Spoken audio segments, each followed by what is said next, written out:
আমরা তিন ভাই তিন ভাগে কোরবানি দেই। এক ভাইয়ের অবস্থা ভালো, তাই সে বেশিরভাগ টাকা দেয়, আর আমরা অল্প কিছু পরিমাণ শরিক হই। তাহলে কি আমাদের কোরবানি আদায় হবে কিনা? এটা একটা গুরুত্বপূর্ণ প্রশ্ন। কোরবানি দেওয়ার ক্ষেত্রে বিশেষ করে যখন ভাই ব্রাদাররা মিলে কোরবানি দেন, তখন এরকম পরিস্থিতি তৈরি হয়। একটা গরুর দাম ধরেন 70,000 টাকা, তো এক ভাই তার উপার্জন অনেক কম, সেজন্য সে 5,000 টাকা দিস, আর বাকি টাকা যেটা আছে সেটা হয়তো বাকি ভাইরা দিস। কোরবানি হবে কিনা? উত্তর হলো কারোর কোরবানি হবে না। কোরবানিতে যে কোনো একটা পূর্ণ অংশ নিতে হবে, 7 ভাগের একটা পরিপূর্ণ অংশ, 7 ভাগের 1 ভাগ, 7 ভাগের 2 ভাগ, 3 ভাগ, 4 ভাগ, সর্বনিম্ন 1 ভাগ নিতে হবে। ভগ্নাংশ নেওয়া যাবে না, অর্থাৎ 1 ভাগেরও অর্ধেক নেওয়া যাবে না। 2 ভাই মিলে 1 ভাগ নিছে, হবে না, তখন সেটা গোস্ত খাওয়া হবে।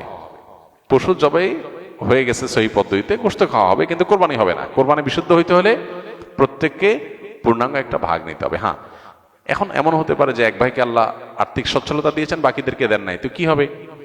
তখন সচ্ছল যিনি, তিনি তার পক্ষ থেকে কোরবানি দিয়ে বাকি সবাইকে সবার পক্ষ থেকে দিবেন, যে ঠিক আছে তোমার পক্ষ থেকে একটা শেয়ার, তুমি টাকা দিলা না, আমি তোমারটা দিয়ে দিলাম, এটা হতে পারে।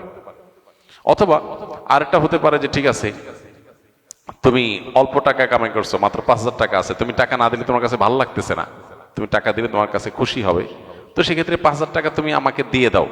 এটা কোরবানির শেয়ার না, আমি কোরবানিতে এটা লাগাবো সেটা ভিন্ন বিষয়, বাট তুমি শেয়ার হিসাবে দিলে না, এটা হতে পারে।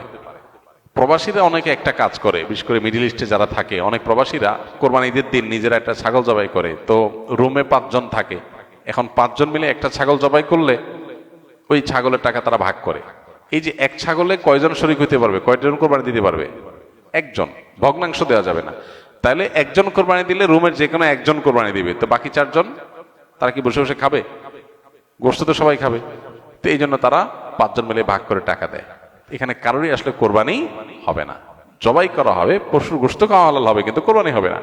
যদি কোরবানি হতে হয় তাহলে এমন করা যেতে পারে, 5 জন মিলে টাকা দিল একজনকে, দিয়া বললো ভাই আপনি মুরব্বী মানুষ, বড় মানুষ, বা আপনি যে কোনো কারণে আমাদের থেকে ভিন্নতর, তো এই টাকাটা আমরা সবাই তুলে আপনাকে দিলাম, কোরবানিটা আপনার তরফ থেকে আপনি দেন, সবটা একজনের হলো, গোস্তটা সবাই খাইলো।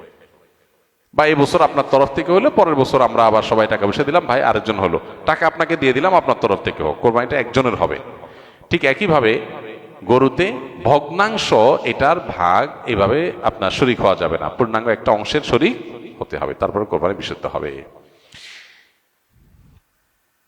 বর্তমান জামানায় ইসলামিক গজলের মধ্যে বিভিন্ন থাম্বনেল ইউজ করা হয়, যা অনেকটা গান বাদ্যযন্ত্রের মতো, এই ধরনের গজল শোনা বা অনলাইনে রিলিজ দেওয়া জায়েজ হবে কিনা? থাম্বনেল যেটা, এটা তো একটা পিকচার, এখানে বাদ্যযন্ত্রের ছবি দিলেই ওইটা শোনা হারাম হয়ে যাবে না।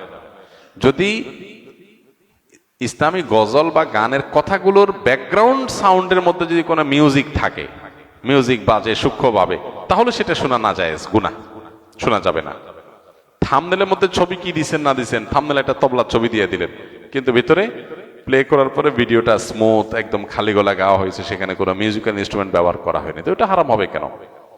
মিউজিক শোনা হারাম, মিউজিকের ছবি দেখা কি না দেখলে হারাম হবে না, বিধায় আপনার থাম্বনেলের ছবি কি আছে না আছে এটার জন্য ভিডিও হারাম হবে না। তবে হ্যাঁ, আজকাল অনেক আপনার গজল, ইসলামী সঙ্গীত বের হয়েছে যেগুলোতে সূক্ষ্মভাবে মিউজিক আছে, আপনি একটু মনোযোগ দিয়ে শুনলে বোঝা যায় যে মিউজিক ব্যবহার করা হয়েছে, সেগুলো শোনা হারাম।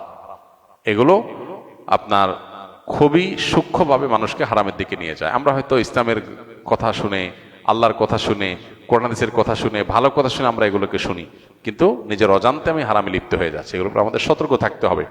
ফ্রেশ খালি গলা গাওয়া হয়েছে এবং সেখানে মিউজিক্যাল কোনো ইনস্ট্রুমেন্টের ব্যবহার করা হয় নাই, শুধু সেগুলো আপনি শুনতে পারবেন। আল্লাহ আমাদেরকে আমাদের তৌফিক দান করুন।